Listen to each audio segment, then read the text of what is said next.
It's the gold one. There's a gold one? I don't know what color's the other one. Pink. There's this one, and then I saw a pink one. Hmm. Yeah, it was like Caribbean. Interesting. Yeah. I haven't tried either of those. There's a gold one I saw out too, but it was out last year. Oh, it's pretty good. Yeah. Mm-hmm. Okay. All right. I don't know if that counts. It can count. Well, welcome back to another episode of what some people are calling the most useless podcast ever made. Big shout out to our Twitter or our TikTok fans. Anyways, I just don't get why if if you're it's so watching useless, it, then why are you commenting on it? Yeah. Idiot. Anyways, Yeah. well, there's not much to talk about this week, so we're gonna end it right there. Yeah. No, just kidding. We have a little bit of an interesting discussion planned, I think. We'll get to in a little bit, but our episode last week where we talked a little bit about Kendrick Lamar and his last album and his work recently kind of got us interested in re-listening to that Mr. Morale and the Big Steppers album. Yep. And reviewing that kind of a year removed from when it came out and see what our thoughts are. Right. So we'll get there in a bit. I didn't see any major like movie news or trailers that I was super stoked about that we haven't covered yet. Did you hear anything?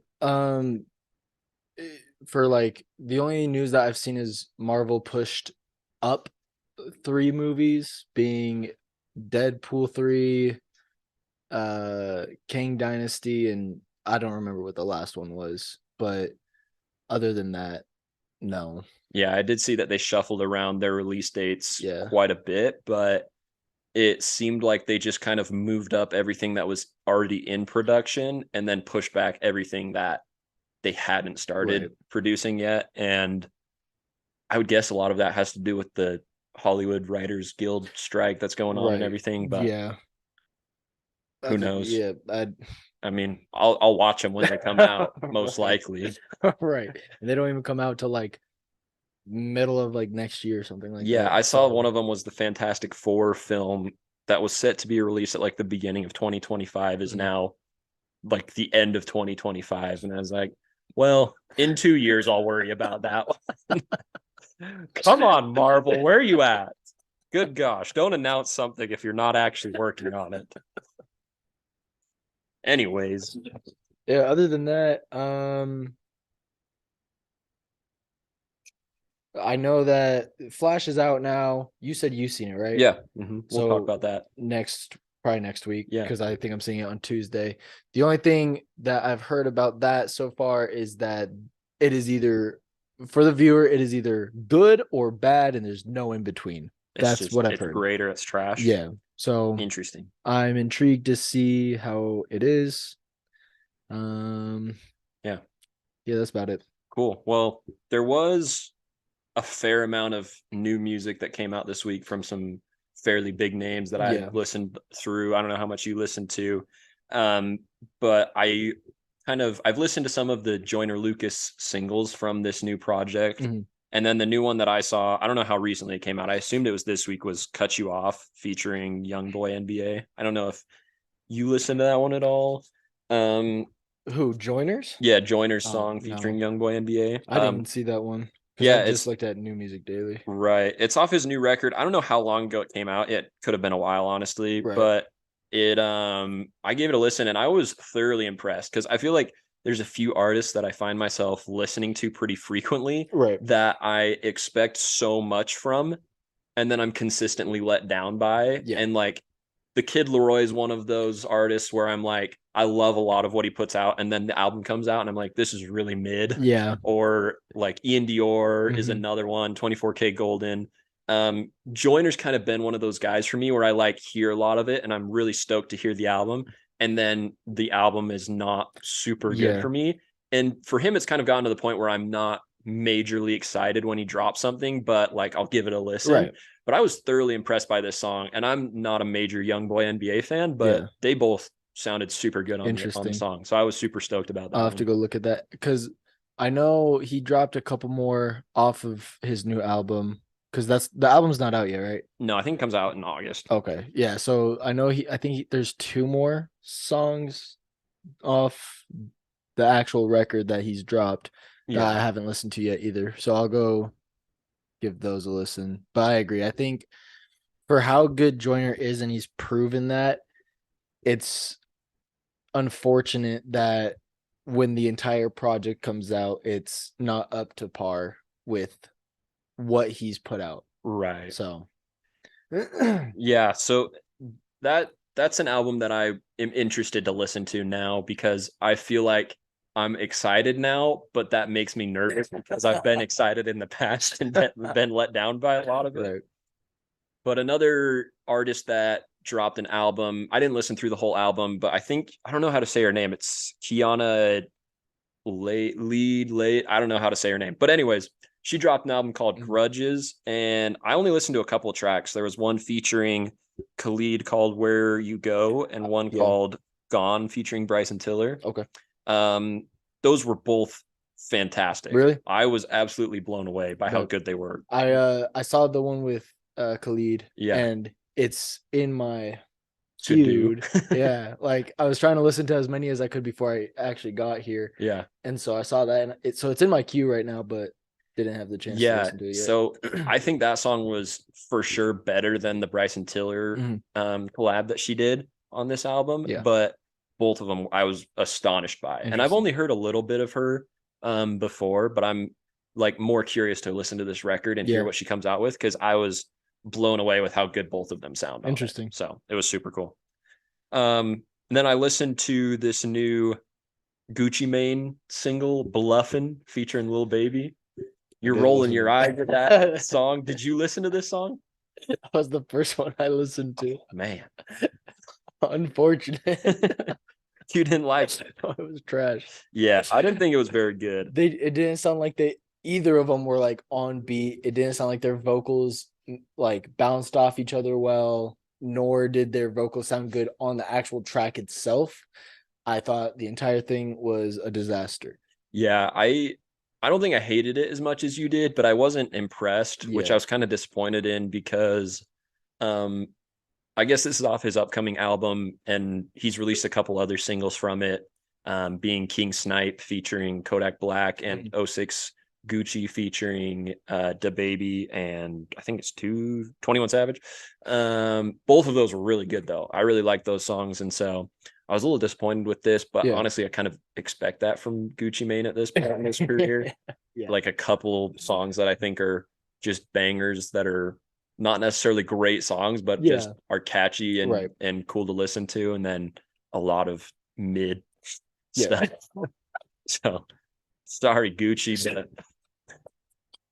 that one wasn't it for us.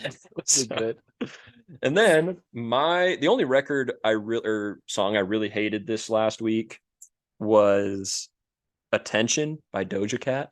Okay, that one's also in my queue. It's not good. Yeah, I've never been a huge Doja Cat fan. I didn't love Planet her last album at all.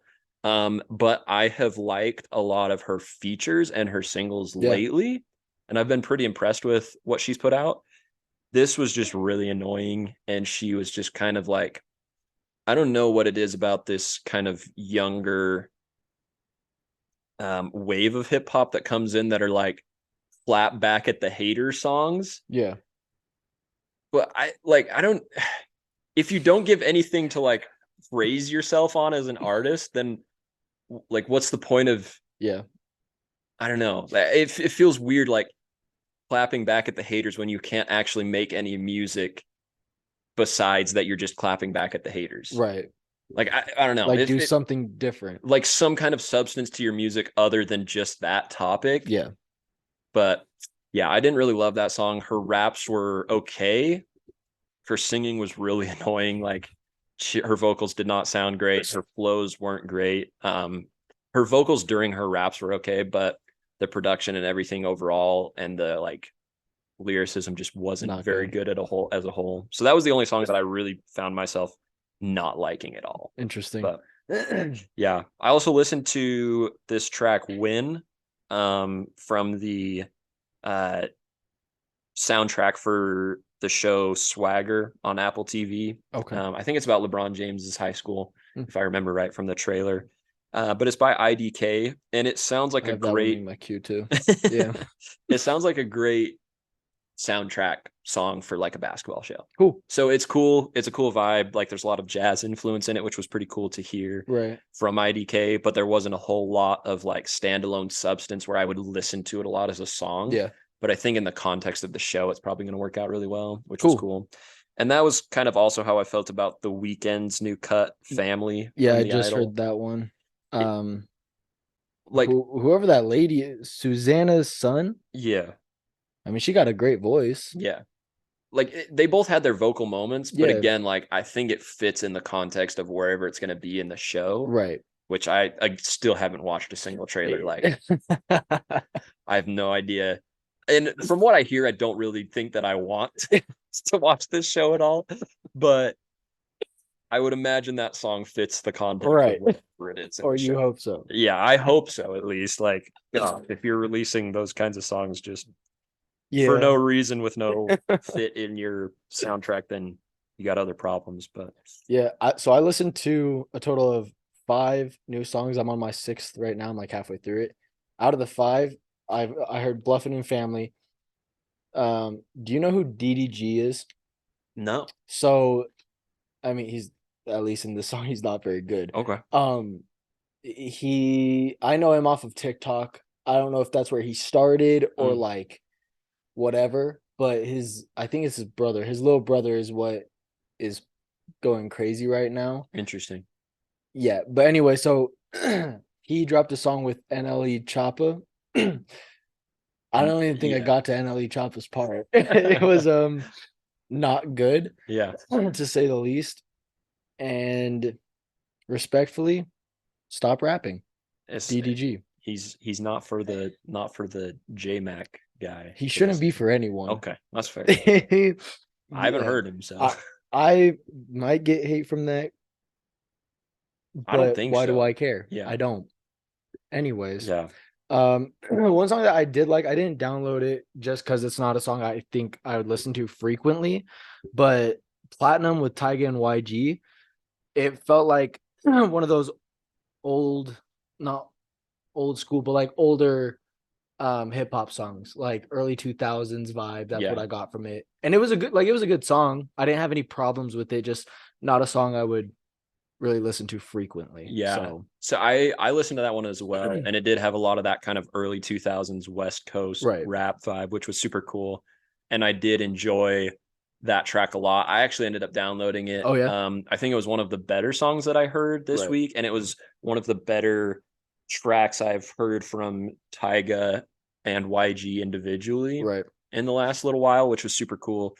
Like you said, it's not a lot of substance to it, like that I would listen to any time other than just wanting something upbeat and West Coast style. But it was cool. I thought it ended up pretty well. I also listened to Took My Breath Away by Trippie Redd and Sky Morales. Yeah, I will not listen to that. And I'm not the biggest Trippie Redd guy, but it wasn't as bad as I thought it would be, to be honest with you. It was pretty middle of the pack for the songs I listened to this week, but it was one of the better like Trippie Redd songs that I've heard where he's not just a feature on it. Which I thought was pretty cool. It wasn't like I didn't download it just because I don't think I would listen to it that frequently, but not necessarily because it was a bad song. And then I also listened to this song called Sabotage by Kenny Hoopla and Travis Barker. Okay. I didn't see that one either. Yeah, it's a super cool kind of pop punk, little bit of alt rock vibe to it. It honestly took me like halfway through the song before I really bought into it and was like, this is pretty good. And I think realistically, the only reason is it just took me a second to get used to Kenny Hoopla's vocals. I've never listened to any of his stuff before or anything. And so hearing this song, it took me a minute, but then once I kind of bought into that, the instrumental Travis Barker produced, so it's going to be catchy pop punk instrumentals, and true to form, it certainly was. So that was cool. Nice. that was pretty much all of the new. Oh, I also did listen to a couple of new albums. I didn't really listen all the way through these, but I skimmed through Killer Mike's album, and Gunna's album, as well as Sofago. I know those last two are artists that you have some disdain for. For frame of reference, when I sent you Pink Hearts, the album by Sofago, bad. You said it was the worst thing you'd heard in the last year. Yeah, probably. Let me pull up that list. Yeah. So I sent Jaden like 30 albums to listen to on this road trip. And I think you put it last below albums that you said were so bad you didn't even finish. So that's for frame of reference, but it's called Pink Hearts, right? Yeah, Pink Hearts. Yeah, no, it is on. It's very last. Yeah, that's what I said. So bad. But he's just, I don't like his vocals. That's just for me. I guess if you're into that, cool. It's not your cup of tea. No. Yeah. So I listen. I kind of skimmed through his album. I'll probably go through it at a time when I have more free time and listen all the way through. I think it was pretty well produced. I wasn't blown away by a whole lot of what I listened to, but the song Pure featuring Young KO was fantastic. Really? Like, it might be the best Sofago song I've heard. Interesting. And to you, that doesn't say much, but I liked some decent stuff off of Pink Hearts. So I thought it was cool that this song was a vibe. You honestly may like it more because he explores a lot more vocal range in it. And it's not just kind of like trap rap where he's just shouting over the beat. Right. So send it to me. Yeah, I'll give it a listen. Yeah. And then I listened to that Gunna record. And I was really hopeful for it after listening to Bread and Butter and really liking kind of what he came with as far as the energy and the production on it. Not necessarily because I agreed with all of his subject matter on it, but I listened to, skimmed through his album, and it was a return to mid-tier thing rap without very good production from someone who sounds like their vocals should very heavily rely on production being the best part. Right. So it wasn't very good. Rodeo Drive is the track that is most popular on it. So I listened through that one. It was okay. Like, it didn't sound bad per se, but it was so forgettable that I would never come back to it for anything. Right.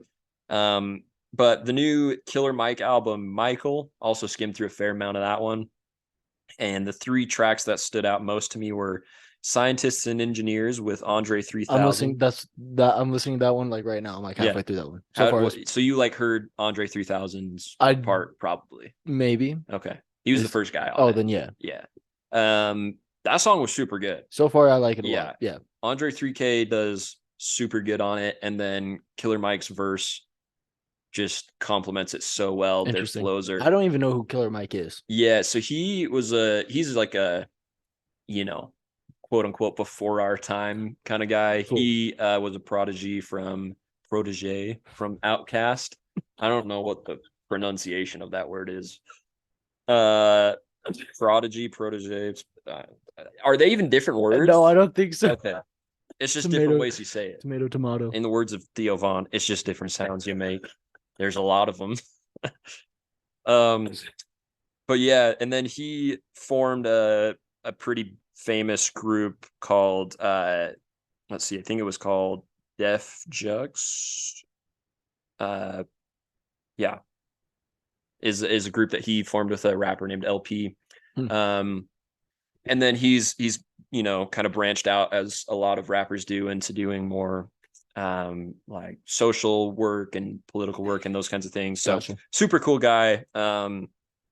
I, after listening to that song though, was super hopeful that I'd have another one of my favorite albums of the year. Yeah. And I really should probably sit down and go through it top to bottom to actually rate it well. I don't know that I got that vibe from the rest of the tracks, but Exit 9 featuring Blast was also fantastic, and Enrich with Black was also super good. Cool. So a couple of really good tracks on there that I loved. Solid features too. Yeah. All three of them. And there's, he's got a ton of people on there like Ty Dolla makes a couple appearances, and CeeLo Green and wow, Young Thug. So there's a lot of cool diversity vocalists too. and diverse artists on there. So I definitely want to go through top to bottom and kind of give it a better listen before That one's out.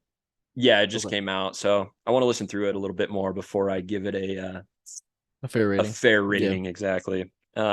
But yeah, those Cool. those were the new songs that I heard. Any you I covered your didn't. five? Yeah.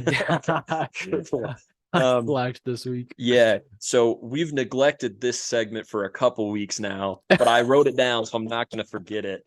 And if you didn't come prepared, I'll read mine off while I let you get prepared. Because we have not talked about Yeah. songs that we want to shout out, what we're going through and listening to right now. So there's a couple tracks that I wanted to hit before we move on from the music we're listening to. The first that I heard was, or that I've been listening to a lot, is a track, and it's kind of a guilty pleasure song for me, but it's called "I'm Not Pretty" by Megan Maroney. Mm-hmm. And it's a country song. It's very pop, and it's very tongue in cheek, talking about kind of like her ex-boyfriend's new girlfriend, and how she like is assuming that this new girlfriend is hanging out with her friends, judging her, Megan the singer, Yeah. and like scrolling through Instagram, and kind of like, and she's kind of responding tongue in cheek, saying, whatever helps, keep telling yourself I'm not pretty, like whatever is going to make you feel better about your Right. relationship, feeling inadequate or whatever. So it's kind of a guilty pleasure song, but it's super pop, just super fun. And I've found myself thinking it's a very catchy chorus, Yeah. which I feel weird about, because she's like such a pop country singer, and the Yeah. song doesn't feel like it's like I'm the directed audience at all, but it's super catchy, and I like it a lot. So Right. it's a fun bop. I listened to a little bit of her new album as well, but this was the track that stood out to me the most. So Cool. it was fun. The other track that I have been listening to a ton is called "Like a Pastime" by Mammoth Wolfgang Van Halen, who is was one of the members of Van Halen in their later years. He's Eddie Van Halen's son. Formed his own group called Mammoth. Okay. I believe he's actually the only artist in the group, but he plays all the instruments on the record, and then hires bands to play the album with him at shows. Super cool. So I mean, that's my knowledge. I could be wrong or have changed by now.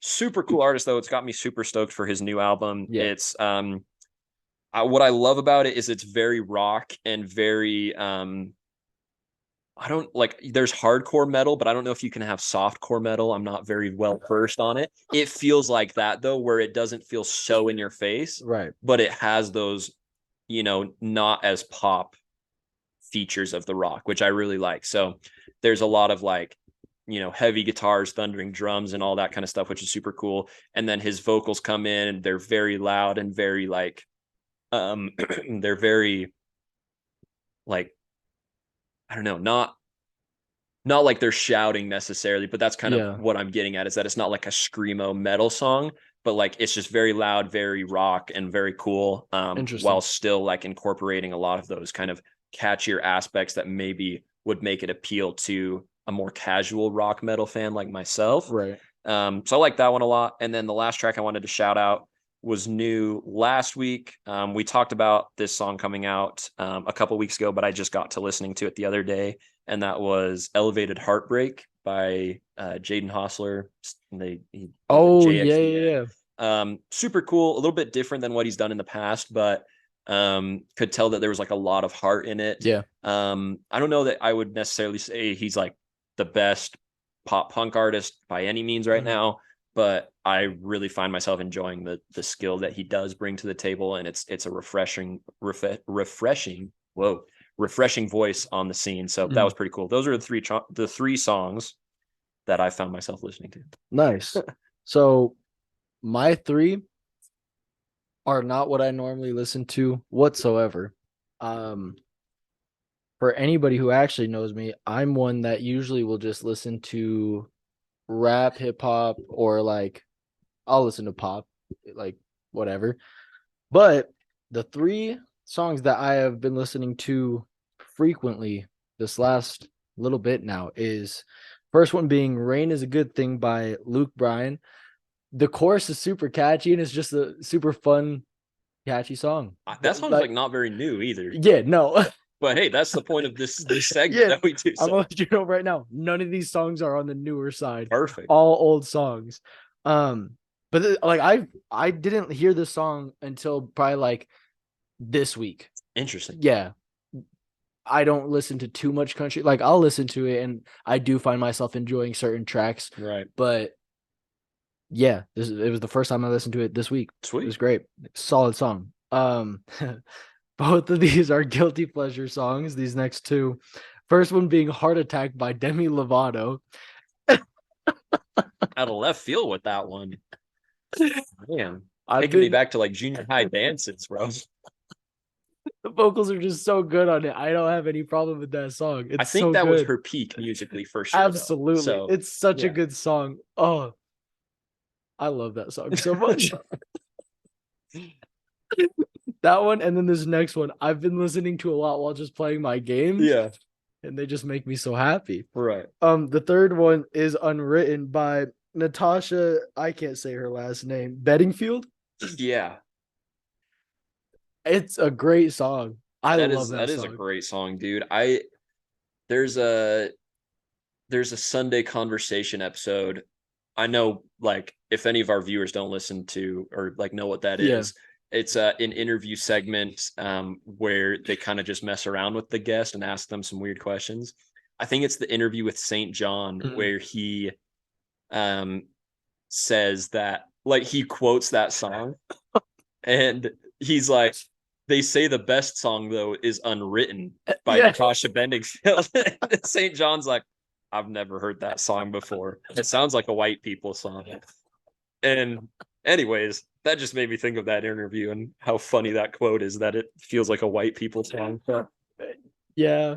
It's so good though. I love that song. Yeah. It makes me so happy. It just lifts my spirits. But big shout out. Yeah. All of those songs just get me feeling good. Yeah. So there you go. Shout out to those three. Cool. Yeah. Well, we are going to link those into our episode description for this week, along with kind of some of these new tracks that just came out that we're really loving. But let's move forward. Is there anything else you want to cover before we get into this review of Mr. Morale? I would have mentioned Kendrick in my music I've listened to, but we're gonna go into easy. Yeah. So I wanted to, just before we jump super into the review of Mr. Morale and the Big Steppers by Kendrick Lamar, I wanted to preface, like, I think it goes without saying, but I wanted to say it anyways, that when I want to critique aspects of this album, I definitely don't want it to come across as critiquing Kendrick Lamar's experience or feelings, or the experiences or feelings of anybody who's gone through similar things as to what he's talking about on this album, because I do think the album is it comes across very clearly therapeutic for him. Yeah. And I'm sure for a lot of other people, and there's a lot of heavy subject matter that it covers. And so I definitely don't want, like, if we have criticisms for the album or commentary on the album, to come across as like, yeah, your experience doesn't matter, or like, that's not at all what it is for sure. But more just talking about kind of sonically how this album sits with us and resonates with us as a listening experience a year from where it's come out. So I'll jump in and say my initial reaction when I listened to the album was more, I don't want to say confused, but just undecided when I very first listened to this album a year ago, as to how I felt about it. And I think that's because it's so clear that the lyricism and the storytelling is top tier. Yeah. From like track 1 all the way through the final song on the album, that Kendrick Lamar's abilities haven't degraded in terms of his lyrics and his storytelling ability. Yeah. So coming back to it a year later now, and like, I've listened to it many times in between, but revisiting it just this last week, that still stood true for me. That it feels like there's no drop off in his lyrical quality. Right. I don't know if you felt like that listening through it, or what you thought of like his lyrical ability on it. So me personally, I went back, and I told you this, but I went back and I listened to every single Kendrick Lamar album. Right. all the way through, start to finish, all the way from Overly Dedicated until Mr. Morale. Yeah. Which is the first time I've ever listened to any Kendrick Lamar.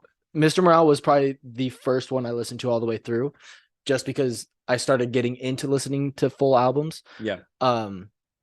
So listening through all of them, I've already loved Kendrick. Like, he's one of my favorite rappers today.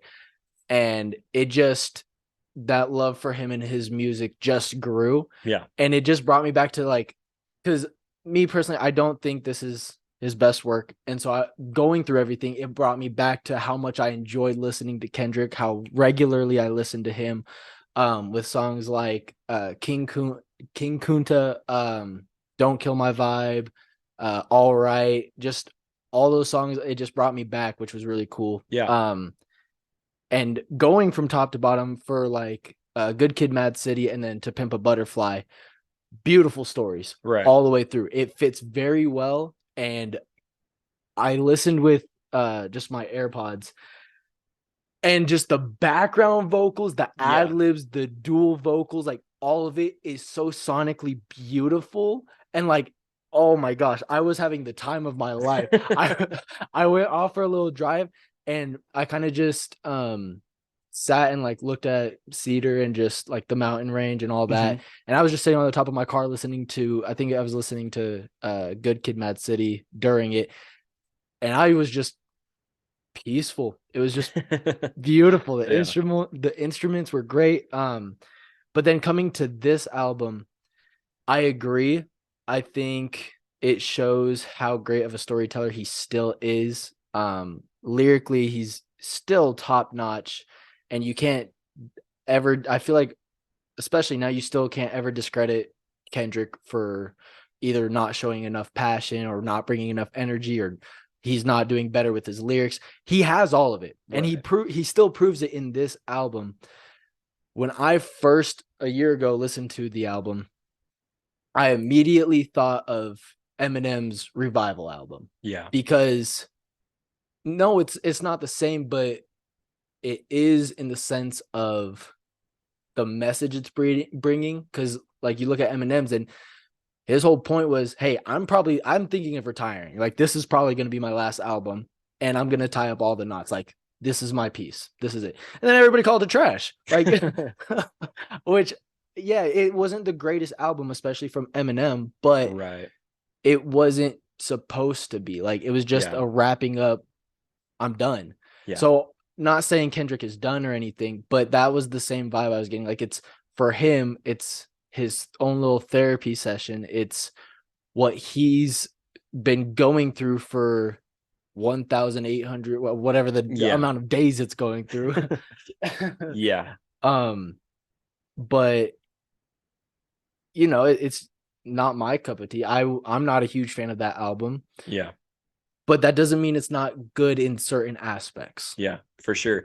I feel like I resonate a lot with that. And when Mr. Morale dropped originally, that was like my main criticism with why I didn't think it was the best album of the year or the best Kendrick Lamar album, is I think there's a lot of artists that drop albums like this, where it's, or maybe not a lot of artists, but artists that I follow a lot. And if you are a big fan of the artist and of the person, even more so than their music, I think you really enjoy projects like this, hearing them go through these therapeutic moments. And another one, as you were talking about that came to my mind, that we both liked a lot, but that I know the public didn't receive as well as this artist's past works, was 12 Karat Toothache by Post Malone. Yeah. And that album, again, has a lot of like his pop stuff on it, but it also has a lot of very personal therapeutic moments that I don't think you fully appreciate unless you're a fan of Post Malone, the person, as well as the artist. And I think you get a lot of that from Mr. Morale and the Big Steppers. Is it feels a lot like the album that Kendrick Lamar needed to make, but not necessarily the album that we or the public as a whole needed to hear necessarily. Like, it's not the album that you're going to go around playing just with your friends on a road trip, or like, you know, in the gym even. Like, there's not a lot of just tracks that you would come back to unless you really want that therapeutic storytelling moment.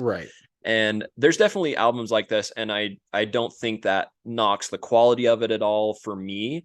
But I do think that when the art of the sound of the music is sacrificed in order to tell that story, there is something to be said for that. And that's not necessarily to say that it doesn't need to be told at all, because that's not at all what I'm trying to say by that. But I think this story that he needs to tell would have been better received by me personally, or by, a lot of the critics of the album, as a different form of art. Yeah. And like, I was watching YouTube breakdown of other, music reviewers that have shared that sentiment and said this album would do great as like various forms of poetry from Kendrick Lamar, like written word, or like a short story autobiographically, incorporating all this lyricism and this rhyming ability. Because when it comes to the music, it doesn't necessarily make for an enjoyable listen for the listener.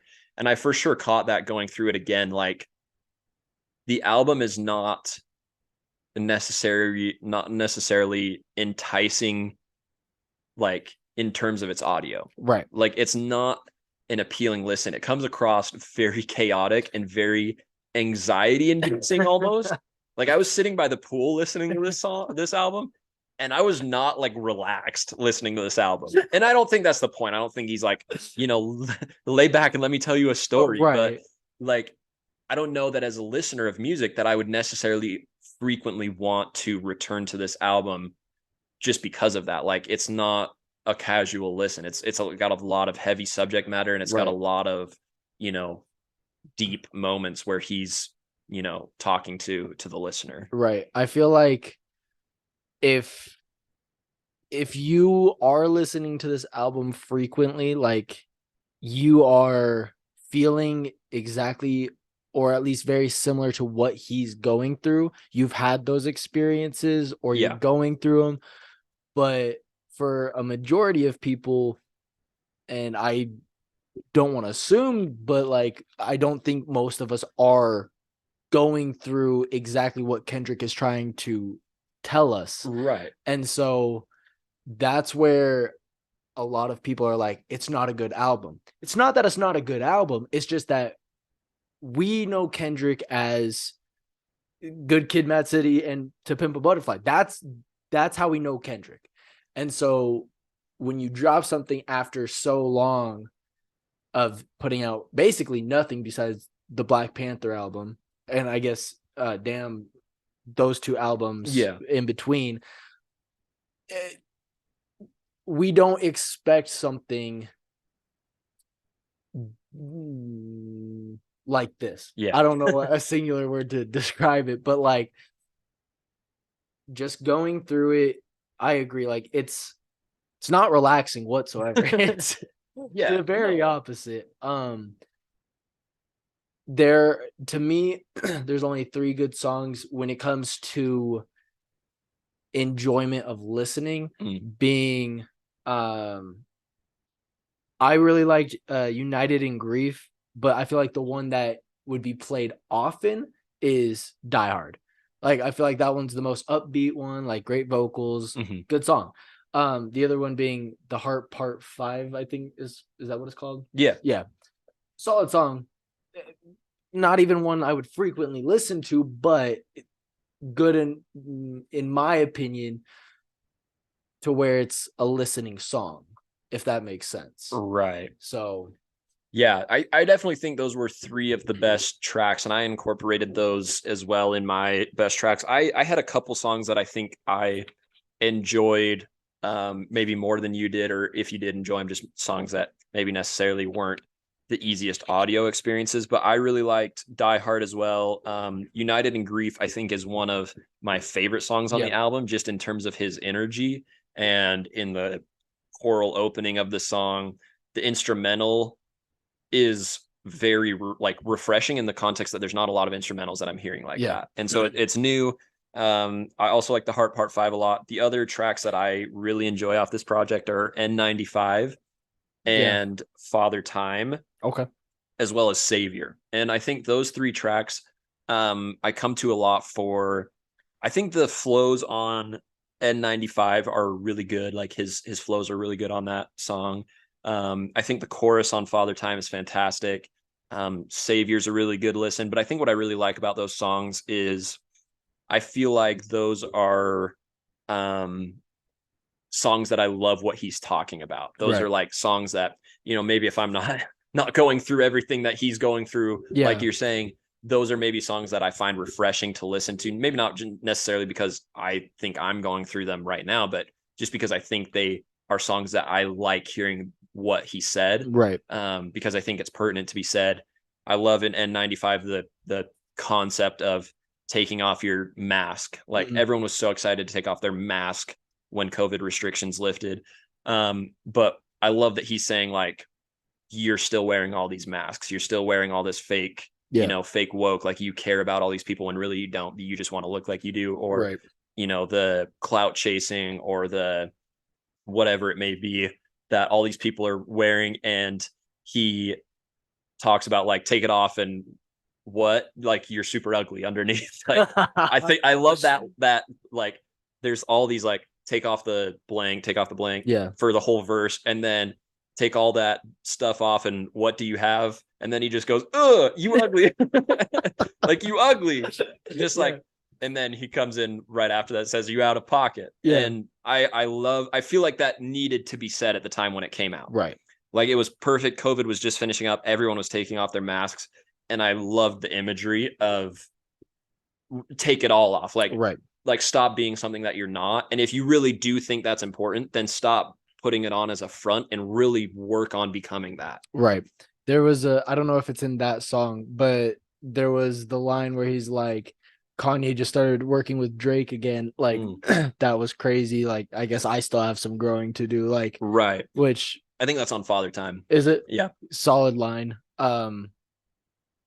Yeah. And then like kind of what you're talking about, like with imagery, just he's to say he's not one of the greatest to put a vivid picture in your mind would be blasphemy. Like, like he's one of the so best, if good not at the it. best. Literally, like I don't enjoy the album, like plain and simple for the listening purpose. But even then, like it still has such great aspects to the whole album. One being the imagery, like the one where he's talking about his auntie. Like, I'm not going through that, and it's not a song I'm going to listen to. Right. But even listening to it again, like just the emotion he's going through, like the tone of voice that he uses is perfect. The storytelling ability is immaculate, and the visuals that you're getting, at least for me, because I'm a very visual thinker. Yeah. Just was perfect, and like it told the story it needed to from Kendrick's perspective, and it's great. Just the album as a whole, for listening purposes only, isn't good. Especially when we have all of his other projects, because I ended up ranking them to my opinion. Yeah. Like let's hear what your ranking is, because I didn't re-listen to all of his bodies of work. Right. But I have been through Good Kid, Mad City recently, as well as To Pimp a Butterfly, and the Humble DNA album. Yeah. And then this last week I listened to this one, as well as Untitled Unmastered. So let's hear what you thought, and then let's hear. I'll share mine as well. So with 1 and 2, it could very easily be either or, in my opinion, being both To Pimp a Butterfly and Good Kid, Mad City. For me, I put To Pimp a Butterfly first, and then Good Kid, Mad City. After that, I had the Damn album, then I had Section 80, then I had Mr. Morale and the Big Steppers, then Overly Dedicated and Untitled. That's how I decided. All right. And all of it, like even Overly Dedicated, I wasn't a huge fan of, but even then it was really good. Yeah. Like I downloaded, there's so much Kendrick now downloaded like in my like newer or like whatever, I don't even know what it's called. But like I got 2 new songs from like Overly Dedicated. I forgot how good Section 80 was. Yeah. I forgot how many songs I actually like listened to that growing up. There are actually quite a few. Yeah. And then I even read like, in each album, I downloaded something new. Yeah. Every single time. Even Very Mr. Cool. Morale. Like, yeah. But what's your list? So I will say I won't include Section 80 or Overly Dedicated just because I haven't. I would like to revisit them before I like definitively give them a ranking, because I have in my mind like an idea of where I would, but it's been way too long for me to say that confidently. Right. So I would say for me, Mr. Morale was the worst album. And that's not to say like lyrically that it was bad, but just as a sonic listening experience, I did not get nearly the enjoyment out of this album as I do from the rest of his body's work. Right. The next one that I would say is Untitled Unmastered. I don't think that it's a bad album per se, and I don't think Mr. Morale's a bad album per se either, but I think just there's not as many songs or songs as a whole that I would enjoy as much as I enjoy off of his other albums. That being said, I love kind of the experimentation that he does in that album. I love the change in his style that we hear from his works before and even from like his popular works. I would say the Humble DNA album above that would be my third favorite. And I don't think that one's bad. I just think in terms of his works, it sounds like a lot more of bangers, quote unquote, like radio songs that you want to play, you know, at a football game or wherever, and not necessarily the best lyrics and storytelling and what a lot of what's really good from Kendrick is. But I do really like the sound of that album. For me, To Pimp a Butterfly would be next for the opposite reason. I think the only thing holding that album back is I don't find a lot of songs that I would come back to and listen to a ton if I wasn't going through the whole album, which I do a lot. Like I do really like To Pimp a Butterfly, and I think it's for sure one of his best works, and people that rank it his best, I'm not like disagreeing with that at all, because I see the rationale and I do really like it as one of his best works. But for me, I just like, there's a few songs that I come back to pretty frequently, not as a listening experience through the whole album. But Good Kid, Mad City has all of that storytelling ability. It flows beautifully as an album, and it has songs that I would regularly come back to on an individual basis. It's got great, you know, sounds. It's got great bangers. It's got great lyrics. And to me, it's like one of the closest things you could have to a perfect album, just in how I rate my albums and in how I enjoy them. Absolutely. While you're having a stroke over there, I'll jump into something else that I wanted to touch on.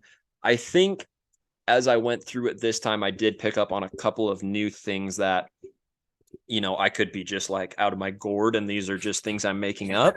But I wouldn't put it past Kendrick, just with how much effort I know he puts into his projects and how much thought he puts into his albums. But there's a couple things, like we talked about how it sounds kind of anxiety inducing.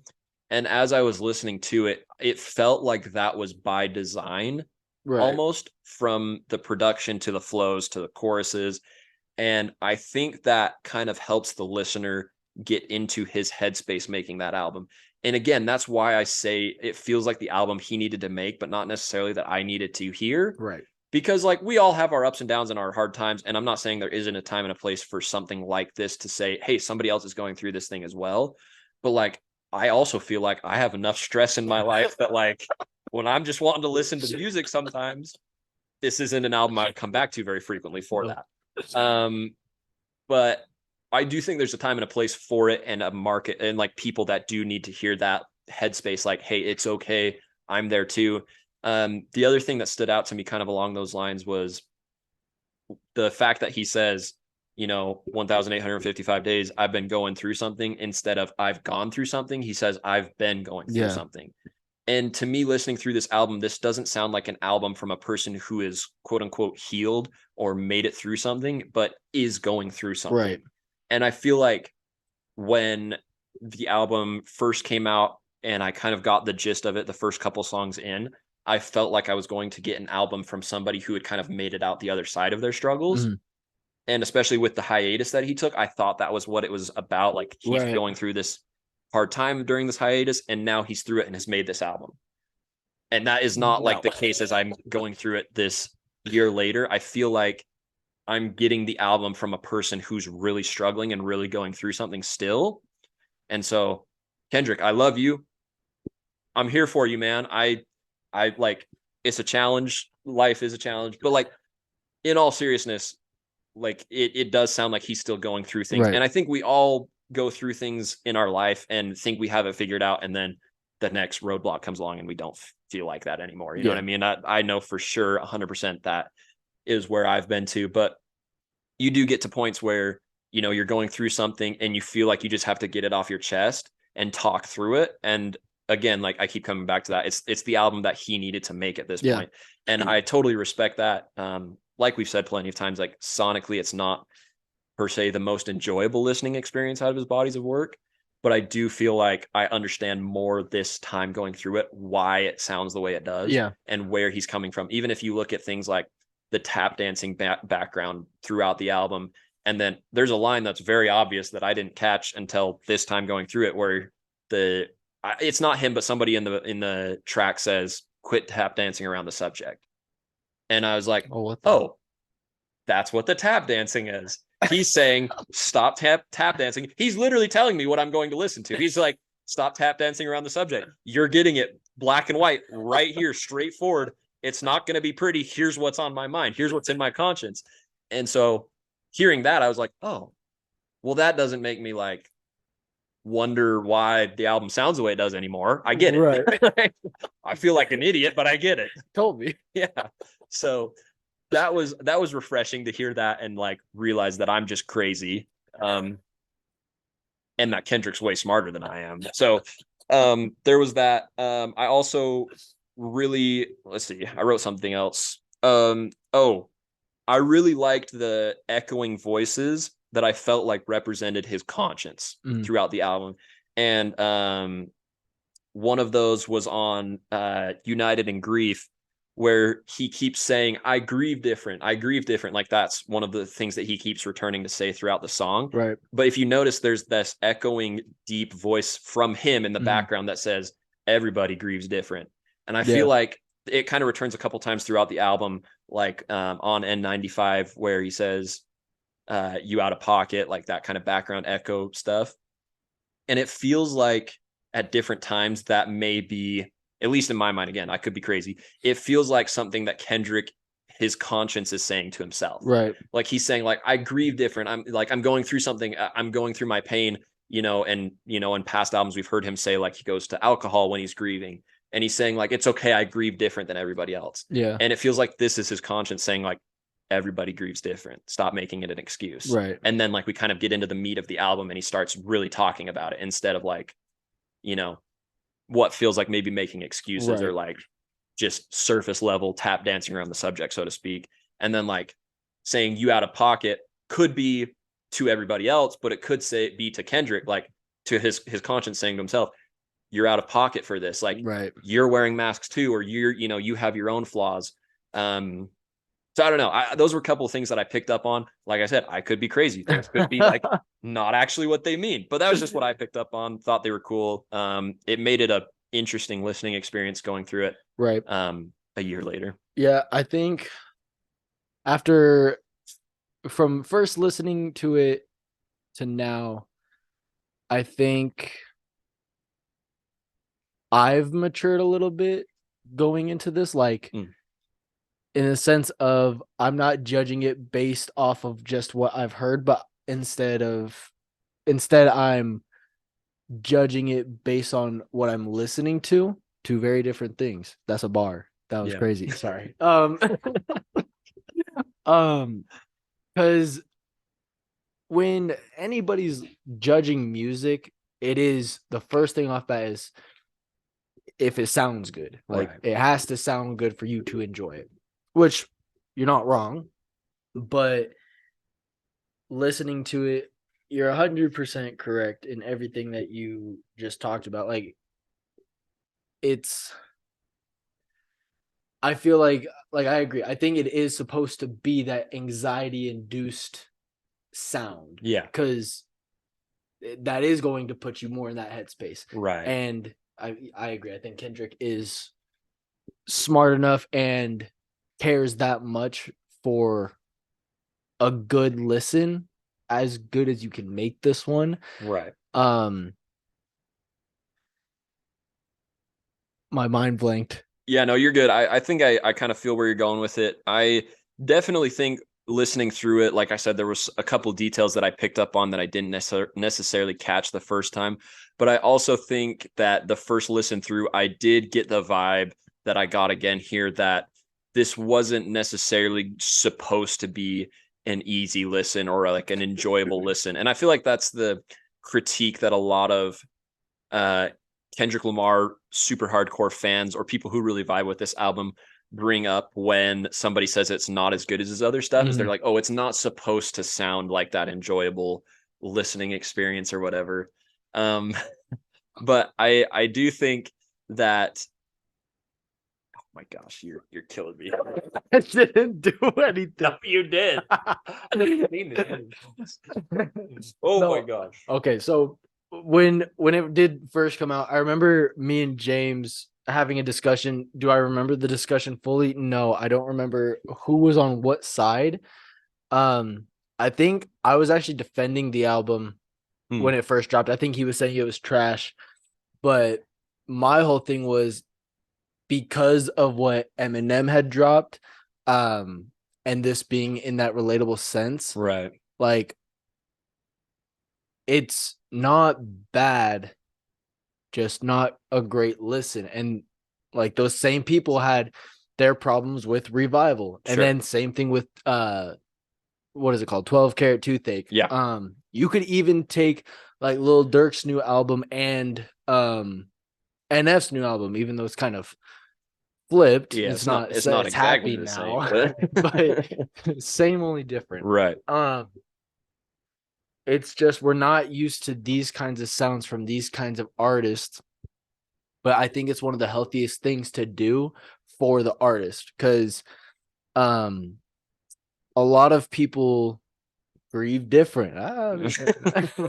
So we tend to think like, oh, everybody should do like heal this way, or it should be this way, like go see a therapist or go talk to your parents or like whatever it may be. Right. I know, like for me as an artist, the way that I kind of but a way that I start healing or get things off my chest is through making like a song or like whatever kind of a project. And so seeing that from Kendrick, it was cool because it's not just me that copes like that. It is like these bigger named artists and things like that. So from that aspect too, it's super respectable and super cool to see. Yeah, for sure. And I think like at this point we've kind of made it clear that like the quality of the album in terms of, you know, the effort and detail put into it is definitely not in question. Like we know it's A1, that it's a great quality album, but just the listening experience isn't necessarily there for something that we'd want to return to very often. And the sound of like the enjoyment sound wise of the album falls short in comparison to his previous bodies of work. Right. And I think going through it this second time, I keep saying second time, like I've listened to it a lot more than twice, but going through it a year later, a while removed from having listened to it recently, it definitely struck me in a different way. Just I think I respected it more. I think I enjoyed it a little bit more than I initially did, because I think I kind of knew what I was expecting going into the album. And there was a couple of tracks that stood out to me more this time, not necessarily songs that I would promote to like the great category, but just songs that I liked a lot more this time. It's and the one that goes like no. Silent Hill. I'll get to Silent Hill in a minute. But those tracks were Rich Spirit and Mother I Sober. And I think I just loved hearing those from, and like thinking about it from Kendrick Lamar's perspective. Like I'll be right up front and say I have not gone through a lot of what the subject matter in those songs is about. However, hearing that from him, somebody who did go through it or is going through those things, kind of falls in that like really, I really respected that effort that he put into it. And the flows were really good. It was cool kind of hearing it from a growth perspective from past albums, listening to songs like You or Swimming Pools, where he falls into this alcoholism to get away from his problems or to like say that's how he grieves or whatever, to literally calling a track Mother I Sober and saying you haven't grieved until you've grieved sober. Like you haven't really gone through something until you've gone through it sober. Right. And just hearing that growth in him as a person and then talking about it so straightforward with such poetic language. Really cool songs that I found myself enjoying more this time. Right. But now to get to that song, Silent Hill, that you brought up, I feel like there's kind of 4 classes of songs maybe that I found on this album. Great songs, like great, good songs I enjoyed a lot. I said honorable mentions for songs like Rich Spirit or Mother I Sober that stood out to me this time. Yeah. I titled the next category Wet Dog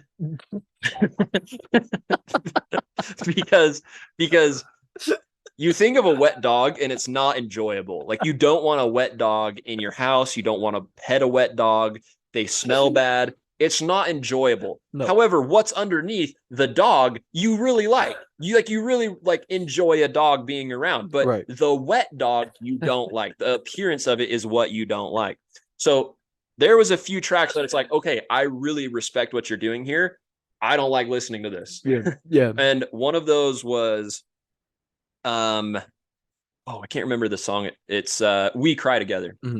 Where it's him and I can't remember the artist, but they're portraying an argument between significant others. Oh, yeah.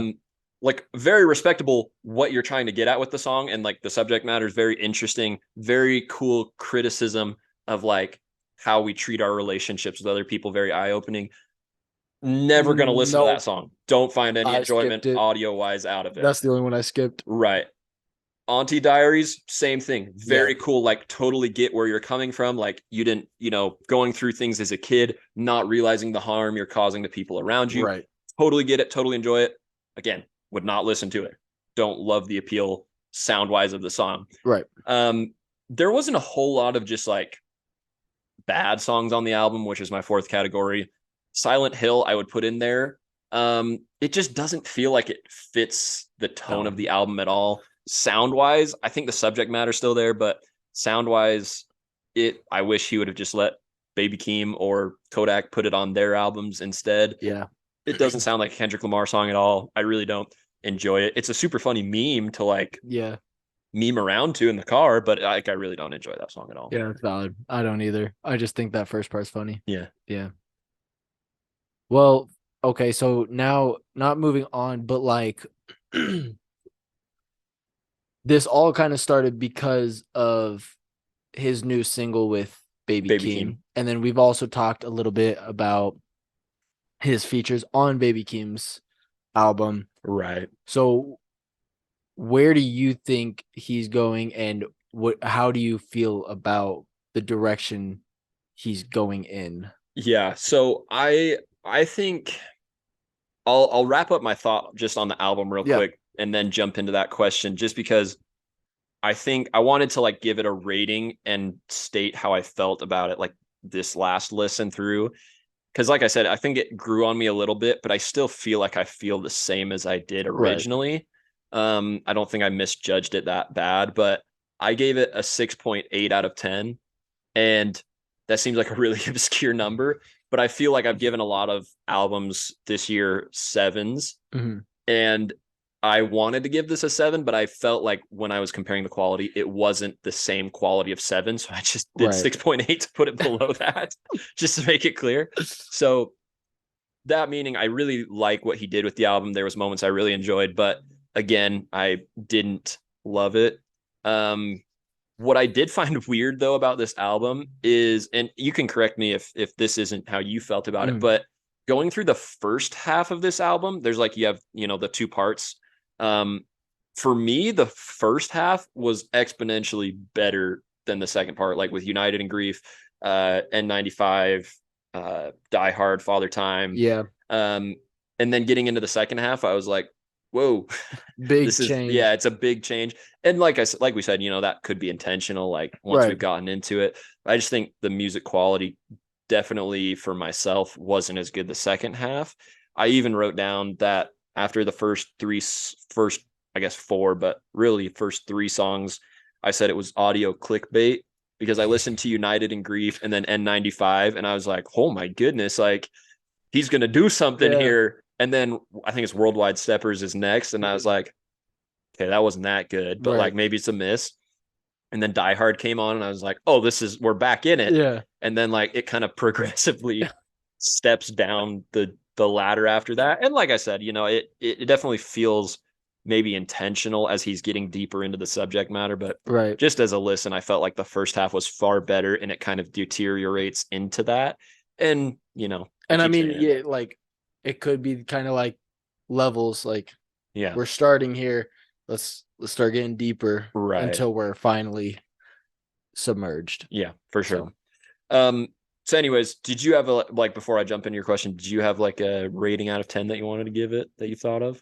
Or I can answer your question while you think of that. I mean, I'd probably give it like anywhere from like a 6 to a 6.5. Yeah. Wasn't phenomenal in the sense of me wanting to listen to it. Me personally, because that was the album that won Album of the Year, right? Or I think it did. I think it won Rap Album of the Year. Yeah. So I don't remember the albums going against it, but I don't feel like it deserved that. My personal opinion. But I get it, and I respect the album a lot more than when I listened to the full thing when it came out. I honestly thought I was gonna come onto the podcast and trash it. Then I started really thinking about it, and it's not trash. I wouldn't say it is. Yeah. But yeah, I'd 6.5. Okay. I feel like that's fair. And I did want to like also point out that despite it being my least favorite Kendrick Lamar album, personally, I'd still put it in my 10 best albums of last year. I wouldn't put it near the top, but I would definitely put it in like the best albums I listened to for the reasons we've talked about. Right. But anyways, getting back to your question of how I feel about where Kendrick's going. Like I said, I think it's clear that he, at least at this point of releasing this album a year ago, was still going through a lot in his life. And whether that's the case still, and like whether he feels like he's going to come out of it or be someone that drastically changed by it, by what he's going through, like more power to him, and do what you need to do. We're all, on our own path in life. If this is like the style of Kendrick that we're going to get going forward from what we've heard on Baby Keem's album, from this record, from his single with Baby Keem, The Hillbillies, or America Has a Problem, I don't know that I would find myself returning to his music as much. I think I'd still appreciate it for the reasons we've talked about lyrically and storytelling wise. I just don't think audio wise, that's what I'm going to get enjoyment out of from my music. However, I think he still has the ability in the tank to make those great songs. And I think we see moments like that. I think The Hillbillies was a big step up from what he did on Keem's last record, though I didn't love this one. And I think America Has a Problem was one of his better verses that I've heard recently. Right. And so I definitely think he still has it in the tank to make those great songs that also have great lyricism and storytelling abilities. Whether we'll get that, it feels unclear right now. I'm hopeful, but I also would 1,000% understand and respect if he were to, drop a couple songs or maybe an album or an EP or jump on somebody's record like Baby Keem's and then retire. Yeah. Because like, I think he's aired out a lot of the laundry that he feels like he needs to. And we've talked about other artists like Eminem who getting to a point in their career when they realized they needed to say all that and then kind of maybe wanted to take a step back, and whether they actually did or not, it's a different story. But I could definitely see him doing something like that. And I would 1,000% respect it for everything that he's done for hip hop, everything he's done in music. He's given us albums that I don't know that I'll ever grow tired of listening to. Yeah. So like, I would 100% support and respect that. I'm not telling Kendrick that he should retire. I would love to hear more from him. Right. But I don't know. That's kind of the vibe I get. See, so me personally, I enjoy Family Ties. I have that one better than The Hillbillies. Yeah, and whatever else. I do agree with what is it called? America, We Got a Problem. America Has a Problem. America Has a Problem. I do agree with that is one of his better verses that we've heard in recent days. But I I hate where it's going right now. Yeah. I can still see the lyricism and I can still see the thought behind his lyrics, but the style and the flow that he's going with on these tracks throw me off. And maybe like if he does go this route, maybe we'll get something better and maybe I'll grow to like it or whatever it may be. But from what we have right now, I don't think it's good, like at all, which sucks to say because I know every artist tends to have their not even a downfall, but they start not making Deteriorating. Yeah. their music isn't as good as their best hits, which is fine. But Kendrick is one of those artists I don't want to see that happen to, Right. especially with like it's not like we don't have enough music from him, but I feel like with Kendrick, you could get so much more out of him. Because like if you look at Eminem, he has however many albums, and a lot of them are great pieces of work. Kendrick has what five, six? He might have seven I actually. think he has 7, if Seven I'm counting studio right. albums. Yeah. Okay, so I I guess think that is a 7. lot. Yeah.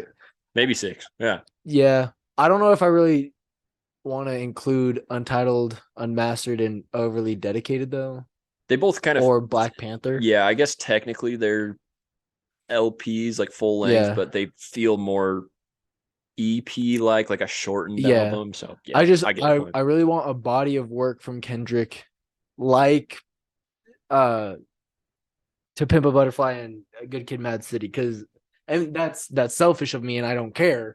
But that's what pulled me into Kendrick is those kinds of songs, those instrumentals, like the energy he brought on those tracks. Like there are songs on there that you just don't skip because they're just great songs. Like Yeah. so I I don't know what's in the future for Kendrick, but I do agree. I think there would be probably a good chance of him retiring soon. Nobody really knows what he does anyway, so like he Yeah, he can he could just kind of retire and just disappear into wherever he goes for and sure. live a happy life. Yeah. Like you're right, he um left kind of everything out on the table with what he is going through. Um, I wouldn't be surprised if he kind of continued doing features and whatever every once in a while, just coming on people's tracks. But like even at this point, if he weren't to come out with his own project anymore, I wouldn't be surprised. Yeah. Um, I could see at least one more project coming out though, but I just don't want it to be if it is the style. I don't want to be oh my gosh. I don't want it to be like these singles have been. Right.